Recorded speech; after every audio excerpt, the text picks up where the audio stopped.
Hare Krishna. Matajis and prabhujis అందరికీ దండవత్ ప్రణామాలండి. అందరికీ హరే కృష్ణ.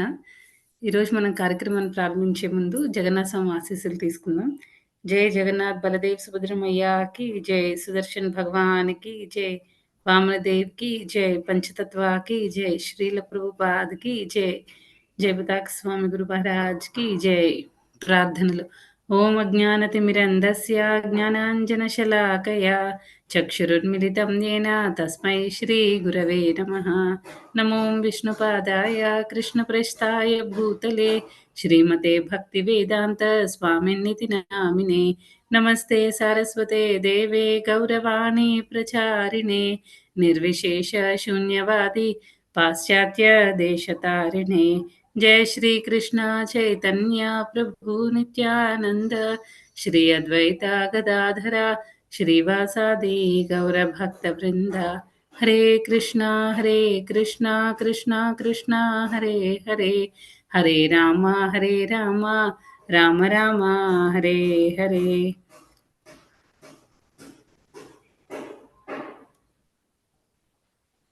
హరే కృష్ణ. ఈరోజు మనం 15వ అధ్యాయం 2, 3, 4 శ్లోకాలు చూద్దామండి. 15వ అధ్యాయం పురుషోత్తమ ప్రాప్తి యోగం. 2వ శ్లోకం. అధశ్చోర్ధ్వం ప్రసృతాస్తస్య శాఖా గుణప్రవృద్ధా విషయప్రవాలాః అధశ్చ మూలాని అనుసంతతాని కర్మానుబంధీని మనుష్యలోకే. అనువాదము. ఈ వృక్ష శాఖలు భౌతిక ప్రకృతి త్రిగుణములచే పోషింపబడి ఊర్ధ్వ అధోముఖములుగా వ్యాపించి ఉన్నవి. దీని చిగురాకులే ఇంద్రియార్థములు. అధోముఖముగను ఉన్న వృక్షపు వ్రేళ్ళు మానవలోకపు కామ్యకర్మలకు సంబంధించినవై ఉన్నవి. నెక్స్ట్ 3వ శ్లోకం 3, 4. న రూపమస్యేహ తతోపలభ్యతే నాంతో న చాదిర్న చ సంప్రతిష్ఠా అశ్వత్థమేనం సువిరూఢమూలం అసంగశస్త్రేణ దృఢేన చిత్వా తతః పదం తత్పరిమార్గితవ్యం యస్మిన్ గతా న నివర్తంతి భూయః తమేవ చాద్యం పురుషం ప్రపద్యే యతః ప్రవృత్తిః ప్రసృతా పురాణి. అనువాదము. ఈ వృక్షపు యథార్థ రూపమును ఈ జగత్తునందు చూడబడదు. దాని ఆదిని గాని అంతమును గాని లేదా మూలమును గాని ఎవ్వరునూ అవగతము చేసుకొనజాలరు. కాని మానవుడు దృఢ నిశ్చయముతో అనాసక్తి అను ఆయుధముతో దృఢమైన వేళ్లు గల ఈ సంసార వృక్షమును ఛేదింపవలెను. ఆ పిదప పునరావృత్తి రహితమైన దివ్య పదమును అన్వేషించి అనాది కాలము నుండి ఎవని వలన సర్వము ఆరంభమయ్యెనో మరియు ఎవని నుండి సర్వము వ్యాప్తి నొందెనో అట్టి దేవాది దేవుని అచ్చట శరణు పొందవలెను. ఇంకొకసారి అనువాదం చూద్దామండి ఈ శ్లోకానికి. ఈ వృక్షపు యథార్థ రూపమును ఈ జగత్తునందు చూడబడదు. దాని ఆదిని కాని అంతమును కాని లేదా మూలమును గాని ఎవ్వరును అవగతము చేసుకొనజాలరు. కాని మానవుడు దృఢ నిశ్చయముతో అనాసక్తి అను ఆయుధముతో దృఢమైన వేళ్లు గల ఈ సంసార వృక్షమును ఛేదింపవలెను. ఆ పిదప పునరావృత్తి రహితమైన దివ్య పదమును అన్వేషించి అనాది కాలము నుండి ఎవని వలన సర్వము ఆరంభమయ్యెనో మరియు ఎవని నుండి సర్వము వ్యాప్తి నొందెనో అట్టి దేవాది దేవుని అచ్చట శరణు పొందవలెను. నిన్నటి శ్లోకం నుంచి 15వ అధ్యాయంలో మనకి భగవంతుడు ఇంకా అశ్వత్థ వృక్షం అనే దాని గురించి దాన్ని ఈ భౌతిక ప్రపంచంతో పోల్చి చెప్తూ స్టార్ట్ చేశారనమాట ఈ 15వ అధ్యాయంలో ఫస్ట్ శ్లోకాన్ని. ఇప్పుడు మనం సెకండ్ శ్లోకా నుంచి చూసామనుకోండి. సెకండ్ శ్లోకాలో ఏమంటున్నారు, ఫస్ట్ శ్లోకానికి కంటిన్యూషన్ అనమాట సెకండ్ శ్లోక.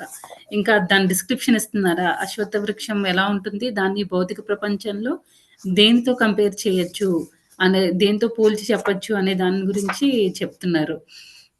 ఇప్పుడు ఒక్కసారి మళ్ళీ 15వ శ్లోకంలో 15వ అధ్యాయంలో 2వ శ్లోకం ట్రాన్స్లేషన్ కూడా, అనువాదం కూడా ఒక్కసారి చూద్దామండి.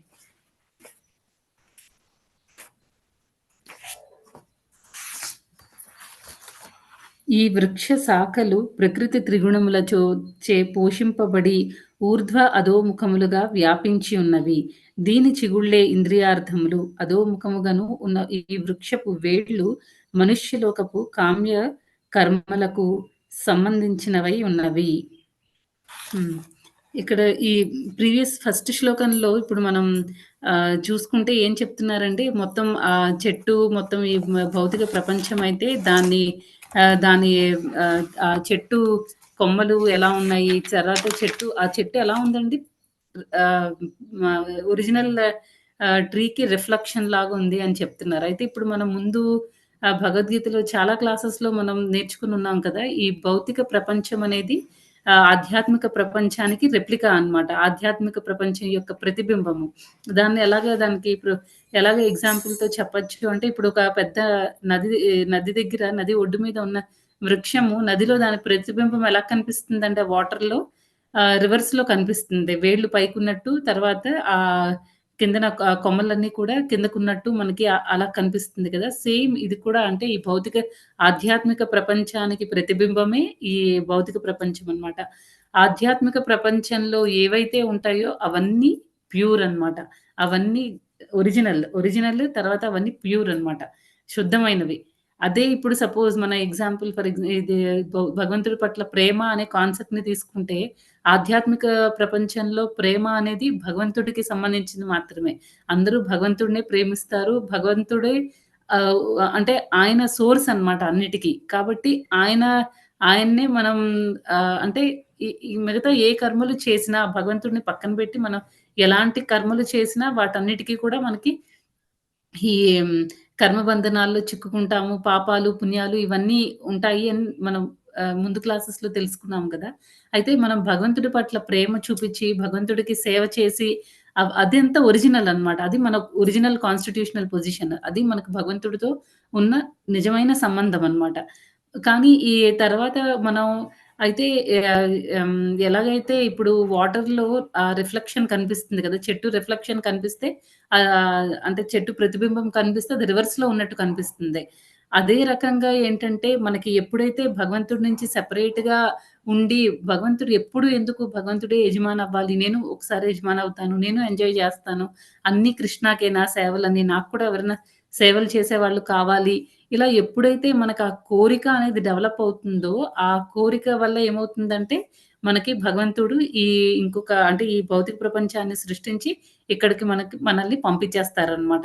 ఎలాగైతే ఆ వాటర్ అనేది మీడియమో రిఫ్లెక్షన్ రావడానికి వాటర్ మీడియమో, ఇక్కడేంటంటే ఈ భౌతిక ప్రపంచాన్ని సృష్టించడానికి ఆ మీడియం ఏంటి అంటే కోరిక అనమాట. కోరిక అనేది ఆహ్, చాలా ఇంపార్టెంట్ రోల్ అన్నమాట ఇక్కడ ప్లే చేస్తూ ఉంటుంది. అయితే ఇక్కడ మెయిన్ ఏంటంటే ఎలాగైతే ఆ రిఫ్లెక్షన్‌లో రివర్స్ కనిపిస్తూ ఉంటుందో ఇక్కడ కూడా అంతే. భగవంతుడు అక్కడ ప్యూర్‌గా ఉన్నవన్నీ అక్కడ శుద్ధంగా ఉన్నవన్నీ కూడా ఇక్కడ అశుద్ధం అయిపోతూ ఉంటాయన్నమాట. ఈ భౌతిక ప్రపంచంలో. సపోజ్ ప్రేమ అనే దాన్ని తీసుకుంటే భగవంతుడి పట్ల చూపిచ్చేది నిజమైన ప్రేమ. ప్రేమ అనే దానికి అర్థం ఏంటంటే భగవంతుడి పట్ల అది మనం చూపిస్తే అది ప్రేమ అవుతుంది. అలా కాకుండా భగవంతుడిని పక్కన పెట్టి మనం ఇంకెవరి మీదైనా ప్రేమ అనే దాన్ని చూపిస్తే అది నిజమైన ప్రేమ కాదు. అది కామం అని మనం తెలుసుకున్నాం. అలాగే ప్రతి యాస్పెక్ట్ కూడా అంతే అన్నమాట. భగవంతుడి పట్ల భగవంతుడికి చేస్తే అది ఒరిజినల్ అవుతుంది. అలా కాకుండా మన సాటిస్ఫాక్షన్ కోసము, మన ఇంద్రియాలని తృప్తిపరుచుకోవడానికి మనం ట్రై చేస్తే అవన్నీ ఏమవుతాయంటే, అవన్నీ కూడా ఆహ్, జస్ట్ రిఫ్లెక్షన్ అన్నమాట. అవన్నీ ఇంప్యూర్. అవన్నీ ఒరిజినల్ కాదు. అనే విషయాన్ని మనకి ఈ శ్లోకాల్లో తెలుసుకోవచ్చనమాట. నెక్స్ట్ ఇంకా మనం ఫస్ట్ శ్లోకంలో ఏం చెప్పుకున్నామంటే వేళ్ళన్నీ పైకుంటాయని, తర్వాత కొమ్మలన్నీ కూడా వృక్ష శాఖలన్నీ కూడా కిందకుంటాయి అనే విషయాన్ని తెలుసుకున్నాము. తర్వాత ఆ చెట్టుకుండే ఆకులన్నీ కూడా వేద రుక్కులు అనే విషయాన్ని తెలుసుకున్నాము. తర్వాత మొత్తానికి ఈ అదే అదే ఆహ్, చెట్టు ఇక్కడ మనం ఈ భౌతిక ప్రపంచంలో జూసుకుంటే అది రివర్స్ ఫార్మ్‌లో ఉంటుంది. పైన వేళ్ళుంటాయి. అలా ఎందుకుంటాయి అనే దానికి కూడా ఇక్కడ రీజనింగ్ ఇచ్చారనమాట. ఈ సెకండ్ శ్లోకాల్లో. సెకండ్ శ్లోకంలో ఏం చెప్తున్నారండి? ఈ వృక్ష శాఖలు ప్రకృతి త్రిగుణములచే పోషింపబడి ఊర్ధ్వ అధోముఖములుగా వ్యాపించి ఉన్నది. ఆ వృక్షానికి ఉన్న శాఖలన్నీ ఎలా ఉన్నాయండి? అవి త్రిగుణాలచే పోషింపబడుతున్నాయి అని చెప్తున్నారు. సపోజ్ ఇప్పుడు మనకి మామూలుగా నార్మల్ చెట్టు తీసుకుంటే దానికి ఏం చేస్తాము మనం రోజు వాటర్ పోస్తూ ఉంటే ఆ చెట్టు పెరుగుతుందనమాట. మొక్క పెరిగి పెద్ద వృక్షం అవుతుంది. కదా! ఇప్పుడు ఒకవేళ మనం ఏదైనా చెట్టుని వాటర్ పోయకుండా అలాగ మొక్కని వాటర్ పోయకుండా వదిలేసామనుకోండి ఏమవుతుంది? అది డ్రై అయిపోతుంది కదా! అలాగే ఏంటంటే ఇక్కడ మనకి ఈ ఈ సంసారం అనే వృక్షము ఈ ఈ అశ్వత్థ వృక్షంతో కంపేర్ చేస్తున్నారు కదా! ఈ భౌతిక ప్రపంచాన్ని. ఆ భౌతిక ప్రపంచం అనేది ఎలా నడుస్తుందండి? ఈ త్రిగుణాల వల్ల పోషింపబడుతుందనమాట. అందుకే ఇప్పుడు మనందరం కూడా ఎవరైతే ఈ భౌతిక ప్రపంచంలో ఉన్నారో వాళ్ళందరూ కూడా నిత్య బద్ధులం అనమాట. ఈ 3 త్రిగుణాలకి లోబడి వాటి కంట్రోల్‌లో మనం ఉంటూ మనం మన కర్మలన్నీ చేస్తున్నాం అనమాట. అంటే ఈ అదే ఆధ్యాత్మిక ప్రపంచం తీసుకుంటే ఎవరైతే అక్కడ అందరూ ఎవరుంటారు? నిత్య సిద్ధులుంటారనమాట. భగవద్భక్తులుంటారు. వాళ్ళెప్పుడూ నిరంతరం భగవంతుడి నామంలో, తర్వాత భగవంతుడి సేవలో ఉంటారు కాబట్టి, వాళ్ళు ఈ త్రిగుణాలకి అతీతంగా ఉంటారు. వాళ్ళకి అసలు ఇవన్నీ ఈ త్రిగుణాలకి కట్టుబడి ఉండరనమాట. భగవంతుడు కంట్రోలర్. ఆ కంట్రోలర్‌లో భగవంతుడు ఈ త్రిగుణాలని కంట్రోల్ చేస్తూ ఉంటారు. ఆయన కంట్రోల్‌లో వాళ్ళు ఉంటారు. ఈ త్రిగుణాలు కూడా ఆయన కంట్రోల్‌లోనే ఉంటాయన్నమాట. ఆ రకంగా వాళ్ళెప్పుడూ ఈ త్రిగుణాలకి లోబడి ఏ కర్మలు కూడా చేయరు. కాబట్టి వాళ్ళెప్పుడు కూడా ఏ కర్మలకి వాళ్ళు కర్మ ఫలితాలకి వాటికి వాళ్ళు అతీతంగా ఉంటారనమాట. అది చెప్తున్నారిక్కడ. నెక్స్ట్ ఇంకా ఏం చెప్తున్నారు? ఈ వృక్ష శాఖలెలా ఉన్నాయండి? ఊర్ధ్వ అధోముఖముగా పైకి ఉన్నాయి, కిందకి ఉన్నాయి అని చెప్తున్నారనమాట. అయితే ఇక్కడ ప్రభుపాదుల వారు దాని గురించి ఎలా చెప్పారంటే, పైకి ఉండడం అంటే ఇప్పుడు మనకి అన్నిటికంటే ఇప్పుడు మనకి భౌతిక ప్రపంచం తీసుకుంటే పైన ఏ లోకం ఉంటుందండి? బ్రహ్మలోకం ఉంటుంది. అయితే ఈ మొత్తం సృష్టి అంతా కూడా బ్రహ్మదేవుడి నుంచి వచ్చింది కాబట్టి, బ్రహ్మదేవుడు పైన ఉంటారు. అంటే ఆ వేళ్ళన్నీ కూడా పైనుంటాయి. ఎందుకంటే ఏదైనా ఒక వృక్షానికి తీసుకుంటే, ఆ వృక్షానికి మెయిన్ ఏంటంటే వేళ్ళు. వేళ్ళు స్ట్రాంగ్‌గా, డీప్‌గా ఉంటే ఆ వృక్షం చాలా దృఢంగా ఉంటుందనమాట. ఏ వృక్షానికైతే చెట్టు అంటే ఏదైనా మొక్కలకి వేళ్ళు సరిగ్గా లేవనుకోండి, అది ఎక్కువ గాలి కొంచెం వస్తే పడిపోతుంది కదా! అంటే వేళ్ళనేవి ఇంపార్టెంట్. ఆ వేళ్ళనేవి ఎక్కడున్నాయి? అవి బ్రహ్మలోకం వైపు ఉన్నాయన్నమాట. తర్వాత ఈ బ్రాంచెస్ అన్నీ కూడా పైకి, కిందకి అన్ని రకాలుగా అన్నమాట. ఎందుకంటే రకరకాల ఈ త్రిగుణాలకి కట్టుబడి ఉంటాం కాబట్టి ఏమవుతుందంటే, మొత్తం ఈ భౌతిక ప్రపంచం అంతా ఈ త్రిగుణాల్ని బేస్ చేసుకొని రన్ అవుతుంది కాబట్టి ఏమవుతుందంటే, రకరకాల కాంబినేషన్‌లు, రకరకాల కర్మలు చేస్తూ ఉంటాము. దానివల్ల ఏంటంటే, అన్ని వైపుల నుంచి కూడా అది చాలా ఆహ్, హ్మ్. అంటే ఏది స్టార్టింగ్ ఎక్కడి నుంచి ఏ బ్రాంచ్ స్టార్ట్ అయిందో అది కూడా మనం తెలుసుకోవడం చాలా కష్టం అన్నమాట. చాలా ట్విస్ట్‌లుండి చాలా థిక్‌గా పెరిగిపోతుందన్నమాట. ఆ బ్రాంచెస్ అన్నీ కూడా. అంటే అంత ఎక్కువ కామ్య కర్మల్లో మనం ఉన్నట్టు అర్థం అన్నమాట. నెక్స్ట్ ఇంకా ఏం చెప్తున్నారంటే దానికి చిన్న చిన్న చిగుళ్ళు అవి ఉంటాయి కదా! చిన్న రెమ్మలు అలాంటివన్నీ ఉంటాయి కదా! ఆ చిగుళ్ళన్నీ ఏంటంటే మన ఇంద్రియార్థాలు.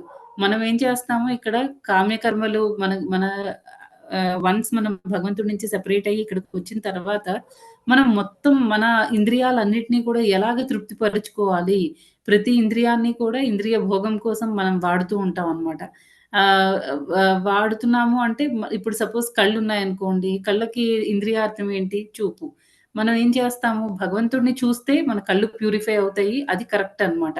అది ఆహ్, కరెక్ట్. కానీ మనం ఈ భౌతిక ప్రపంచంలోకొచ్చిన తర్వాత మనకు ఆ కోరిక భగవంతుడే ఎందుకు యజమానవ్వాలి?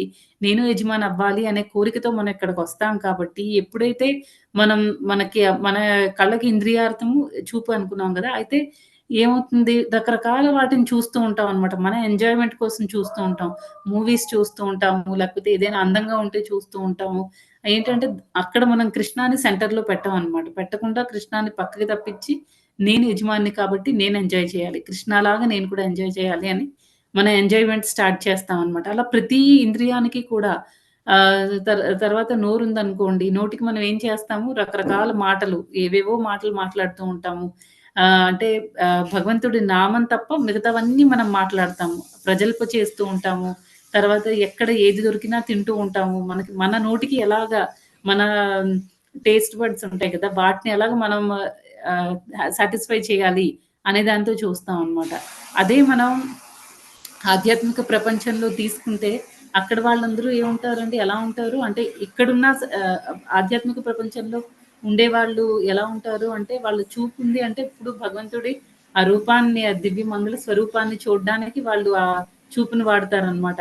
తర్వాత వాళ్ళ నాలుక ఉంది అనంటే ఎప్పుడూ ప్రసాదము తర్వాత అంటే భగవంతుడి భక్తులు ఆ రకంగా ఉంటారనమాట. వాళ్ళెప్పుడు భగవంతుడి నామం తీసుకుంటూ ఉంటారు. అనవసరంగా ప్రజల్ప అలాంటి వాటిలో వాళ్ళ నాలుకని యూజ్ చేయరు. తర్వాత భగవంతుడి ప్రసాదం తీసుకోవడం ఈ రకంగా ఉంటారనమాట. అంటే మనం ఈ భౌతిక ప్రపంచంలో ఉన్నప్పటికీ కూడా భగవంతుడి ఆశ్రయాన్ని, భగవద్భక్తుల ఆశ్రయాన్ని తీసుకుంటే మనం కూడా నిత్య సిద్ధుల్లాగా ఇక్కడుండి కూడా మనం నిత్య సిద్ధుల్లాగా ఉండొచ్చనమాట. అలాగా మనం చేయొచ్చు. తర్వాత ప్రతి దానికి కూడా అంతే అన్నమాట. చెవులకి కూడా మనం మామూలుగా పూర్తిగా ఈ కామ్యకర్మల్లో ఉండేవాళ్ళు చెవులు దేనికి వాడతారండి? ఎప్పుడైనా ఏదైనా రకరకాల మ్యూజిక్‌లు వినాలన్నమాట. మనకి నచ్చిన మ్యూజిక్‌లు కృష్ణాకి సంబంధించినవి కాదు. రాక్ మ్యూజిక్ వింటాము. తర్వాత ఏవేవో మ్యూజిక్‌లు వింటూ ఉంటాం అన్నమాట.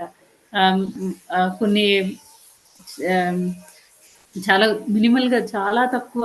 ఓన్లీ శనివారాలు మాత్రం చాలామంది ఇంట్లో అంటే ఈ ఇస్కాన్‌లోకి రాకముందు, ఈ కృష్ణ చైతన్య మార్గంలోకి రాకముందు ఏం చేస్తామండి, ఓన్లీ శనివారం మాత్రం పొద్దున్నే సుప్రభాతం వింటాము. లేదంటే లక్ష్మీ సహస్రనామం, లేకపోతే విష్ణు సహస్రనామం ఇలాంటివన్నీ లక్ష్మీ అష్టోత్తరం, విష్ణు సహస్రనామాలు ఇవన్నీ ఓన్లీ శనివారం మాత్రం వింటూ ఉంటాం అనమాట. మిగతా వారాల్లో, మిగతా రోజుల్లో హ్మ్, మన సాటిస్ఫాక్షన్ కోసం అదే టైంకి మనం చక్కగా ఏ సినిమాలో సాంగ్సో, పాత సినిమాల సాంగ్సో, లేకపోతే కొత్త సినిమా మూవీసో ఏవేవో సాంగ్స్ అవి పెట్టుకొని వినేవాళ్ళం అనమాట. అలా ఉండేది మన రొటీన్. కానీ ఇప్పుడు ఈ భగవద్భక్తిలోకి వచ్చిన తర్వాత ఏమైందంటే టోటల్ చేంజ్ మార్పొచ్చిందనమాట. ఒకరోజు కాదు రోజంతా కూడా మన ఇళ్లలో ఇప్పుడు ప్రభుపాద హరే కృష్ణ మహామంత్ర ఆ బాక్స్ ఉంది కదా! బాక్స్ కొనుక్కొని మరీ పెట్టుకొని మనం కంటిన్యూయస్‌గా మన ఇంట్లో ప్లే చేస్తూ ఉంటాం అనమాట. అది పాడైపోతే ఇంకొకటి. అలా అలా ఏంటంటే ఎంత ఎంత చేంజో కదా! ఒకప్పుడు ఒకలాగా ఉండేవాళ్ళం. కానీ భక్తిలోకొచ్చిన తర్వాత కంప్లీట్‌గా చేంజ్ అవ్వడానికి ట్రై చేస్తున్నాం అనమాట. అంటే మన సెన్స్ ఎంజాయ్‌మెంట్‌కి ఒకే రోజు జరగదు. ఎందుకంటే ఇది మన ఈ సెన్స్ ఎంజాయ్‌మెంట్ చెయ్యాలి. మన ఇంద్రియ భోగం కోసం మనం కృషి చేయాలి అనేది మనకెప్పటినుంచో ఉందన్నమాట కోరిక. వాటన్నిటిని మనం స్లోగా ఈ రోజు ఈ చాంటింగ్ చేస్తూ, ఎక్కువ వింటూ, భగవంతుడి భక్తులతో బాగా క్లోజ్‌గా మూవ్ అయితూ, తర్వాత వాళ్ళ ఎలాగా అంటే కొన్ని మనకి తెలీదు ఎలా చేయాలో. అలాంటి వాటిని మన సీనియర్స్ నుంచి తెలుసుకుంటూ, ఇలా ఏంటంటే మనలో ఉండే ఆ అనవసరమైన కోరికల్ని, వాటిని మనం స్లోగా రిమూవ్ చేస్తూ కొంచెం కొంచెంగా మనం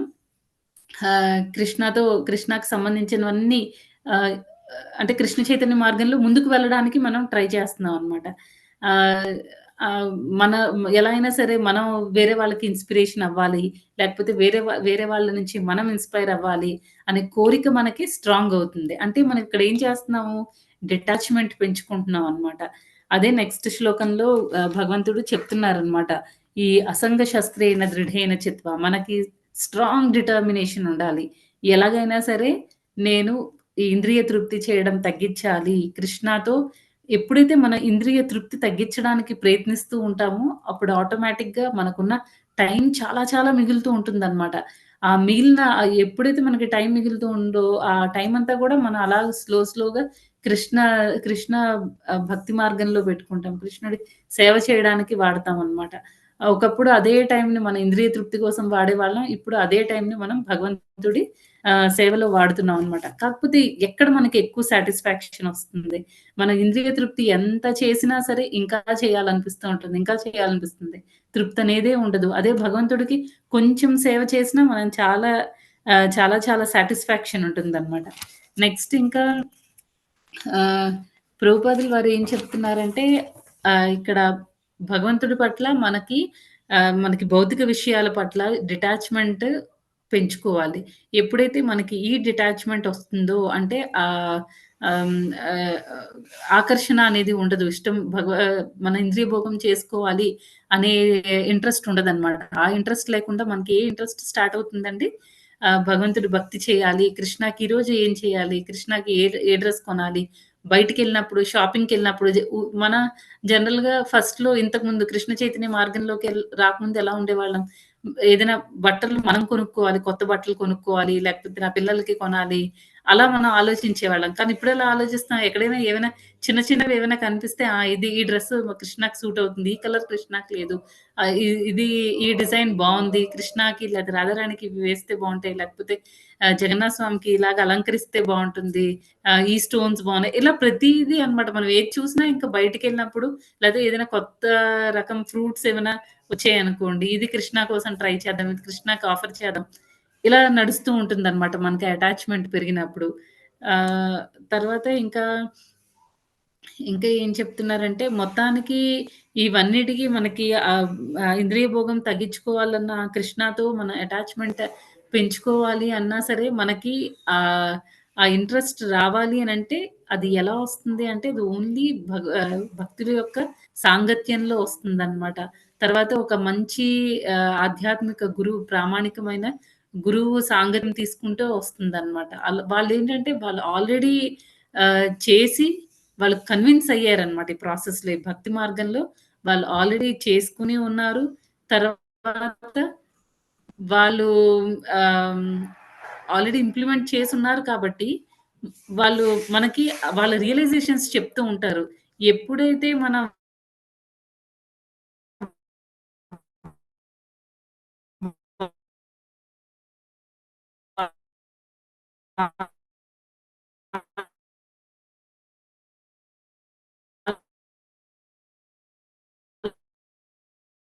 ఈ ఎందుకు మనం ఈ అశ్వత్థ వృక్షాన్ని అశ్వత్థ వృక్షంతో కంపేర్ చేస్తున్న ఈ మెటీరియల్ వరల్డ్‌ని ఎందుకు అర్థం చేసుకోలేము?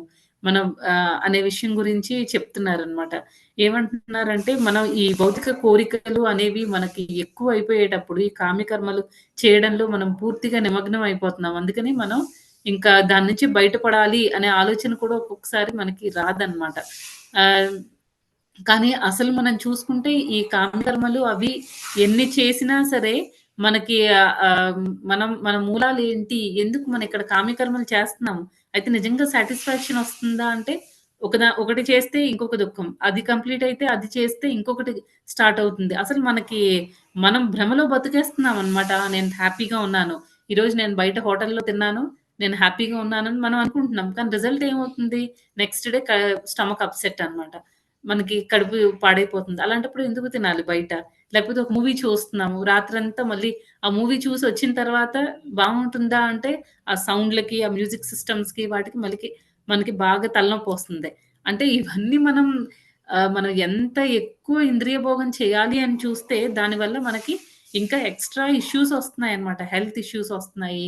ఎన్నో రకాల మెంటల్ ప్రాబ్లమ్స్ ఒస్తున్నాయి. అన్ని రకాల ఇష్యూస్ కూడా ఒస్తున్నాయన్నమాట. దానివల్ల మనకి ఆహ్, హ్మ్. ఉపయోగం అయితే ఉండట్లేదు. మరి ఏం చేయాలి? మరి దాని నుంచి ఎలాగా మనం బయటపడాలి అనంటే, భగవంతుడి యొక్క భక్తుల సాంగత్యం తీసుకోవాలి. భగవంతుడి యొక్క సాంగత్యం తీసుకోవాలి. తర్వాత ఇంకా ఇలా మనం భగవంతుడి సాంగత్యం అవి తీసుకోవడం వల్ల ఏమవుతుందంటే, మనకి ఈ డిటాచ్‌మెంట్ అవి పెరుగుతాయి. అనవసరమైన విషయాల్లో ఇన్వాల్వ్ అవ్వడం మానేస్తామనమాట. ఒకవేళ ఎవరైనా అంటే మనం భక్తిలో ముందుకెళ్తున్నాము అంటే మనల్ని మనం చెక్ చేసుకోవచ్చు. ఒకప్పుడు ఏదైతే మనకి హ్యాపీనెస్ ఇచ్చేదో ఒకప్పుడు మనకి ప్రజల్ప హ్యాపీనెస్ ఇచ్చిందనుకోండి. ఇప్పుడు అదే ప్రజల్ప మనం చేయడానికి ఎవరైనా మన చుట్టూ కూర్చొని చేస్తూ ఉంటే, అబ్బా! ఏంటి సోది అన్నట్టు మనకే ఆ ఫీలింగ్స్ ఒస్తాయన్నమాట. అంటే అది ఒక ఇండికేషన్ అన్నమాట. ఓకే. మనం భక్తిలో ఈ డిటాచ్‌మెంట్ పెంచుకుంటున్నాము. ఇవన్నీ అనవసరమైన విషయాలు. వీటి పట్ల మనకి కోరికలు అవి తగ్గాయి. తగ్గి నేను భక్తిలో మనం ముందుకెళ్తున్నాం అనే దానికి ఒక ఇండికేషన్ ఇది. నెక్స్ట్ ఇంకా ఏంటి అంటే హ్మ్. నెక్స్ట్ ఇంకా ఏంటి అంటే ఇక్కడ భగవంతుడు ఏం చెప్తున్నారు, మనకి ఈ భౌతిక కోరికలు అవన్నీ ఉండడం వల్ల, ఈ సంసార వృక్షం ఎలా ఉందండి చాలా డీప్‌గా నాటుకుపోయి ఉంది. దాన్ని డిటాచ్‌మెంట్ పెంచుకోవడం అంత ఈజీ కాదు అనే విషయాన్ని ఇక్కడ భగవంతుడు చెప్తున్నారనమాట. దృఢమైన చిత్తంతో మనం ఆ సంసార వృక్షాన్ని రూట్స్‌తో సహా మనం కట్ చేసేయాలనమాట. ఆ కట్ చేయడానికి అది చాలా స్ట్రాంగ్‌గా వేళ్ళున్నాయి. ఇప్పుడు చిన్న మొక్కనైతే మనం ఇలాగా ఇలా చేత్తో పీకి పడేయొచ్చనమాట. అదే పెద్ద వృక్షం ఉందనుకోండి, దాన్ని మనం ఎంత కష్టపడాలి. ఇప్పుడు మనకి ఉన్న ఈ కోరికలు, తర్వాత మనకున్న ఈ నెగెటివ్ ఆలోచనలు, ఈ భౌతిక తృప్తి, ఇంద్రియ భోగము ఇవన్నీ కూడా అంతే డీప్‌గా ఉన్నాయన్నమాట. వాటిని మనం కట్ చేయడము, వాటిని మన లైఫ్‌లో నుంచి మనం రిమూవ్ చేసుకోవడం అనేది అంత ఈజీ కాదు. దానికేం చేయాలి, ఎలాగైనా సరే భగవంతుడికి భక్తి చేయాలి అని మనం ఒక స్ట్రాంగ్ దృఢ నిశ్చయానికి రావాలనమాట. దృఢ నిశ్చయానికి వచ్చి అనవసరమైన విషయాల నుంచి మనం దూరంగా జరుగుతూ ఉండాలి. శాస్త్రాలు చదువుతూ ఉండాలి. శాస్త్రాలు ఎవరైనా చెప్పినప్పుడు మనం వింటూ ఉండాలి. తర్వాత ఎవరైనా భగవంతుడి యొక్క భక్తులొచ్చినప్పుడు వాళ్ళ సాంగత్యం తీసుకోవాలి. తర్వాత అయితే ఇప్పుడు మనకి ఒకటి అనిపించొచ్చు. ఈవెన్ టీవీలో ఏది కరెక్ట్, ఏది రాంగ్ మనకు తెలీదు స్టార్టింగ్‌లో. ఇప్పుడు టీవీ చూసామనుకోండి. టీవీ చూస్తూ ఉంటే ఎంతో మంది ఇస్తూ ఉంటారు ప్రవచనాలు. అయితే ఏది కరెక్ట్?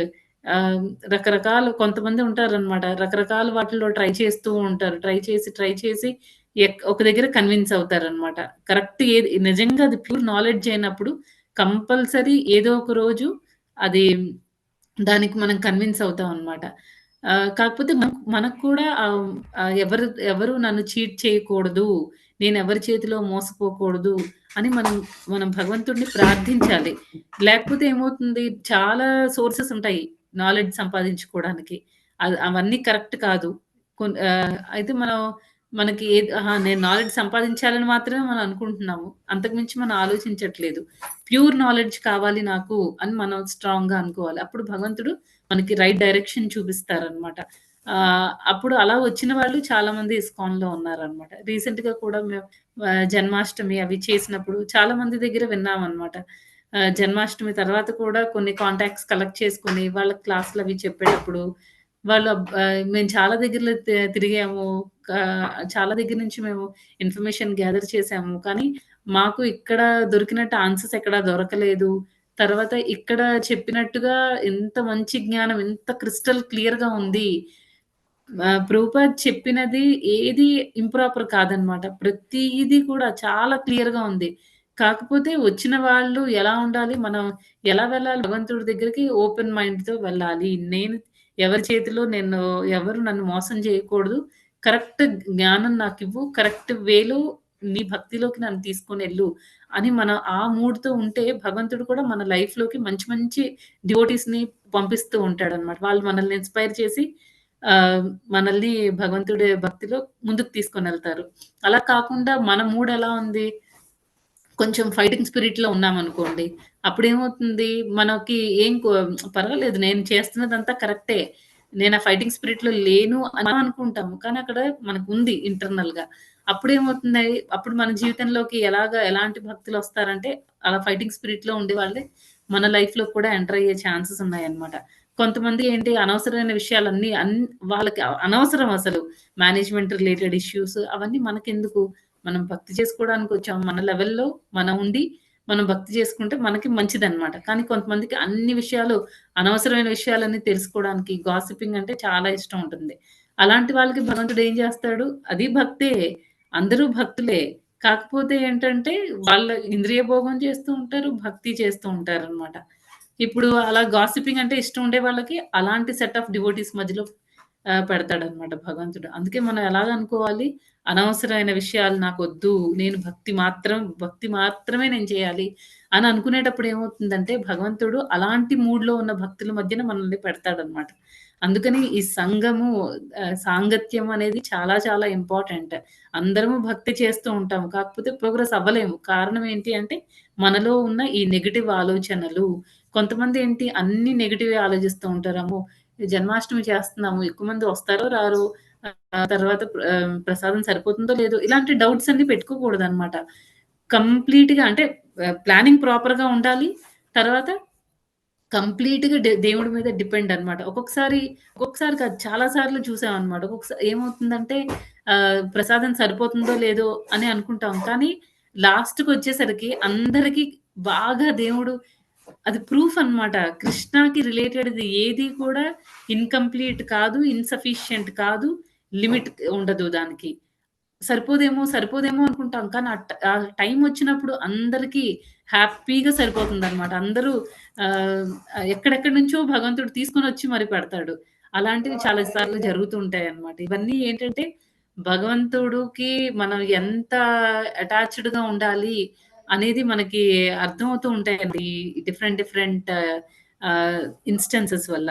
అయితే ఇక్కడ మెయిన్ ఏంటి అంటే, మనం ఈ భక్తుల సాంగత్యంలో ఉండడం వల్ల మనకి డిటాచ్‌మెంట్ పెరుగుతుంది. ఆ డిటాచ్‌మెంట్ పెరిగి భగవంతుడితో అటాచ్‌మెంట్ పెరుగుతుందనమాట.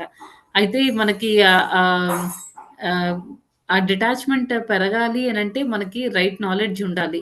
రైట్ నాలెడ్జ్ ఉండాలి. భక్తుల సాంగత్యంలో ఆ జ్ఞానాన్ని తీసుకోవాలనమాట. మంచి భక్తుల సాంగత్యం నాకు కావాలి. అనవసరమైన విషయాలు వద్దు అని మనం స్ట్రాంగ్‌గా అనుకోవాలి. ఎప్పుడైతే మంచి భక్తుల దగ్గరికి చేరుతామో, వాళ్ళేం చేస్తారంటే, వాళ్ళు చాలా కల్మషం లేకుండా ఇప్పుడు భౌతిక ప్రపంచంలో అనుకోండి పోటీ ఉంటుంది. ఆ పోటీ ఎలా ఉంటుంది? నేను మాత్రమే బాగుపడాలి. అమ్మో! నేను చెప్పేస్తే వాళ్ళు తెలుసుకొని ముందుకెళ్ళిపోతారేమో, నన్ను దాటుకొని వెళ్ళిపోతారేమో అని భయపడతామనమాట. జనరల్‌గా అలాంటి భయాలన్నీ ఉంటాయి భౌతిక ప్రపంచంలో. అదే ఆధ్యాత్మిక ప్రపంచంలో అలాంటి భయాలుండవనమాట. ఎ ఎ ఎలా ఆలోచిస్తారు? ఇంకా చెప్పాలి. వేరే వాళ్ళకి మన ఆచార్యులు కూడా చెప్తున్నారనమాట. వేరే వాళ్ళకి మనం ఎంత హెల్ప్ చేస్తే, మన పురోగతి కూడా అంత ఎక్కువగా ఉంటుందనమాట. అది ఆధ్యాత్మిక ప్రపంచానికి, భౌతిక ప్రపంచానికి తేడా అనమాట. వేరే వాళ్ళ లైఫ్‌కి మనం వాళ్ళ పురోగతికి ఆహ్, మనం చెయ్యి అందిస్తే, వాళ్ళు కూడా ముందుకు వెళ్ళడానికి మనం వాళ్ళకి హెల్ప్ చేయగలిగితే, మన ప్రోగ్రెస్ కూడా ఒకేసారి మనకి చాలా ఫాస్ట్‌గా వెళ్తామనమాట ముందుకు కొన్ని స్టెప్స్. స్కిప్ అయిపోతాం. జంప్ చేసుకుంటూ దేవుడు మనల్ని తీసుకొని ఎళ్ళిపోతాడనమాట. అలా ఒకే పద్ధతిలో ఒక ఒక అంటే లైన్‌గా వెళ్ళాలి అని లేదనమాట. స్టెప్ బై స్టెప్ వెళ్ళాల్సిన అవసరం లేదు. ఇవన్నీ చాలా మంచి టిప్స్ అనమాట యాక్చువల్‌గా. ఇవి ఆహ్, మనకి మనమే అర్థం చేసుకోవచ్చు. వేరే వాళ్ళకి హెల్ప్ చేసి భక్తిలో ముందుకెళ్ళడం వల్ల నేను కూడా చాలా స్టెప్స్ స్కిప్ అవ్వి భగవంతుడు నన్ను కూడా ముందుకు తీసుకొనెళ్ళాడు అనే విషయం మనకి బాగా అర్థమవుతుంది. ఫైనల్ స్టెప్ ఏంటి అంటే భగవంతుడికి కంప్లీట్‌గా సరెండర్ అయిపోవడం అన్నమాట. మన లైఫ్ కంట్రోల్‌ని మనం భగవంతుడికి ఇచ్చేయాలి. ఎప్పుడైతే మనం ఆ రకంగా ఇచ్చేస్తామో అంటే కంప్లీట్‌గా మనకి డిటాచ్‌మెంట్ అనేది వచ్చేసింది. ఈ భౌతిక ప్రపంచంతో. ఓన్లీ ఒకటే ఒకటి మనకు మనసులోది అది భగవంతుడి భక్తి చేయడం, భగవంతుడికి శరణాగతి. ఆ శరణాగతి అనేది ఫైనల్ స్టేజ్ అన్నమాట. అప్పుడు భగవంతుడు ఏం చెప్పారంటే 18థ్ చాప్టర్‌లో ఎవరైతే కంప్లీట్‌గా నాకు సరెండర్ అవుతారో, భగవంతుడు సరెండర్ అవుతారో అప్పుడేమవుతుంది వాళ్ళకి వాళ్ళు ఇన్ వాళ్ళ పాపాలు మొత్తం అన్నీ కూడా నేను క్లియర్ చేసేస్తాను అని భగవంతుడు చెప్తున్నారనమాట. ఇంకా వాళ్ళకి కర్మలు ఇవన్నిటికి వాళ్ళు అతీతంగా ఉంటారు. ఆహ్, అది ఈరోజు శ్లోకం అండి. నెక్స్ట్ ఇంక ఫిఫ్త్ శ్లోక నుంచి రేపు హరే కృష్ణ మాతాజీ అండ్ హరే ప్రభుజీస్. కృష్ణ మాతాజీ. ఎగ్జాక్ట్లీ మాతాజీ. నేను అసలు 3-4 ఇయర్స్ గా ఇస్కాన్ లో ఉంటున్నాను. అయితే నేను ఒక లాస్ట్ ఏప్రిల్ నుంచి అనుకుంటున్నాను కృష్ణాన్ని మన ఇంట్లో ఒక్కసారైనా కీర్తన చేయాలని. అది కుదరనే లేదు. సరే మనం ఇస్కాన్ లో అయినా డబ్బులు కట్టేస్తాము అక్కడ దీనికి ఫీస్ట్ కి అనేసి అనుకున్నాను. అప్పుడు ఇంకా కడతామని రేపు అనుకునేటప్పుడు ఆ రోజు ముందు రోజే ఫోన్ చేసి ఒక మాతాజీ నేనున్నాను కదా, నేను మీకు అన్ని హెల్ప్ చేస్తాను, మీరు రండి, మీరు చెయ్యండి అనేసి ఆమె నన్ను చాలా ఇది చేసి నేను ఆ రోజు చేసి ఇంకా 4 రోజులు ఉందనగా రేపు ఆదివారం పెట్టుకోండి అనేసి ఆమె 4 రోజులు ఉంది. ఆ 4 రోజులు అన్ని ప్రిపరేషన్ చేసాం. చేసిన తర్వాత కూడా ఇక్కడ నేను ఉండేది చెన్నైలో, వర్షాలు కూడా వస్తుంటుంది. అందువల్ల సరేనేసి వస్తారో రారో అందరూను, సరిపోతుందో లేదో 80 మంది ఫుడ్ ఆర్డర్ చేసాం, మిగిలిపోతుందో అట్లా ఇట్లా అనుకున్నాం. అయితే చక్కగా సరిపోయింది. కీర్తన అంత బాగైంది. చాలా మంది అందరూ మెచ్చుకున్నారు చాలా బాగుందని. నేను ఫస్ట్ టైము చాలా భయపడ్డాను గాని నిజంగా కృష్ణ మనతో ఉండి ఆయనే చేయించుకున్నాడు. ఆయన సంకల్పం మాత్రమే చేసాం. అది నిజంగా ఆయనే చేసుకున్నాడు అన్నీను. అవును మాతాజీ. చాలా చాలా ఇంపార్టెంట్ మాతాజీ. ధన్యవాదాలు మాతాజీ. దండవత్ ప్రణామాలు. దండవత్ ప్రణామం మాతాజీ. హరే కృష్ణ మాతాజీ. దండవత్ ప్రణామాలు. హరే కృష్ణ మాతాజీ. దండవత్ ప్రణామం. హరే కృష్ణ ప్రభుజీ. దండవత్ ప్రణామం. దండవత్ ప్రణామాలు.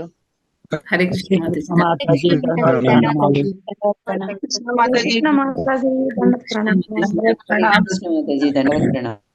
హరే కృష్ణ మాతాజీ. పుట్టినరోజు శుభాకాంక్షలు చెప్తారా మాతాజీ? ఎవరికి మాతాజీ పేరు? హిమ భరద్వాజ్ మాతాజీ, మా బాబు. Okay. Hima Bharadwaj. Okay. Happy Krishna conscious birthday Mataji మీ బాబుకి. అందరం 3 టైమ్స్ హరే కృష్ణ మహామంత్ర చెప్దామండి. ప్రార్థిద్దాం ఆ బాబు కోసం.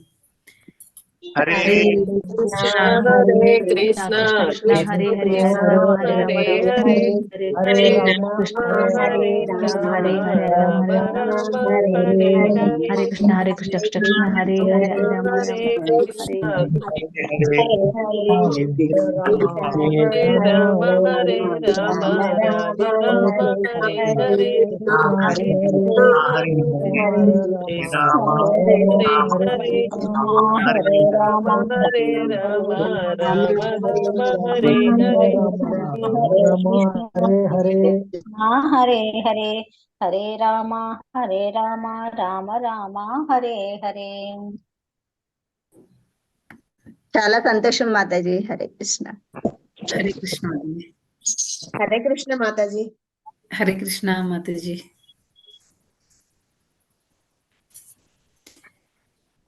శ్రీప్రజ మాతాజీ. హరే కృష్ణ మాతాజీ. ధన్యవాద్ ప్రణామ్ మాతాజీ. దండవత్ ప్రణామ్. Thank you so much Mataji. అందరిని ఇన్స్పైర్ చేస్తాను. Thank you Mataji. హరే కృష్ణ మాతాజీ మీరు ఎండ్ చేసేస్తారా? నేను బయట ఉన్నాను. చేస్తాను Mataji. Yes Mataji. Thank you Mataji. ధన్యవాద్ ప్రణామ్. Thank you Mataji. హరే కృష్ణ. దండవత్ ప్రణామ్.